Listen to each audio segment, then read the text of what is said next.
तर आता भाजप नेत्या पंकजा मुंडे यांची दुपारी 12:30 वाजता पत्रकार परिषद होणार आहे। आत्ताची महत्त्वाची बातमी, पंकजा मुंडे यांनी ट्विट करत ही माहिती दिली आहे।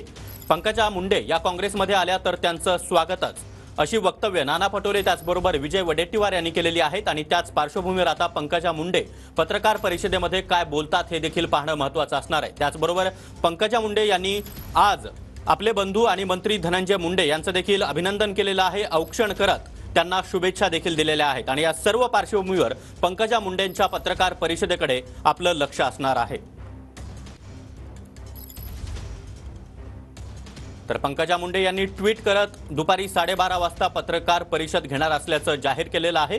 पंकजा मुंडे या भाजपमध्ये नाराज असल्याच्या चर्चा वारंवार सुरू असतात आणि त्याच पार्श्वभूमीवर काँग्रेस नेत्यांनी आता पंकजा मुंडे यांचं काँग्रेसमध्ये आल्यास त्यांचं स्वागतच करू अशी वक्तव्य केलेली आहेत। तर दुसरीकडे आपण पाहतोय की नवनिर्वाचित मंत्री आणि आपले बंधू धनंजय मुंडे यांचं औक्षण करत पंकजा मुंडे यांनी त्यांना शुभेच्छा देखील दिलेल्या आहेत। आणि यावेळी पंकजा मुंडे काहीशा भावुक झाल्याचं देखील आपल्याला या दृश्यांमध्ये पाहायला मिळतंय। दरम्यान धनंजय मुंडे यांनी ट्विट करत या संदर्भातली माहिती दिली होती। राज्याच्या मंत्रिपदी नियुक्तीनंतर माझ्या भगिनी तथा भाजपच्या राष्ट्रीय सचिव पंकजा मुंडे ताईनं माझं औक्षण केलं आणि शुभेच्छा दिल्या। भाजपची राष्ट्रीय सचिव म्हणून मी देखील ताईचे पुष्पगुच्छ देऊन स्वागत केले। आनंदाचा डोह असो किंवा दुःखाचा सागर, बहीण भावाचं नातं कायमच अबाधित असतं, असं धनंजय मुंडे म्हणाले।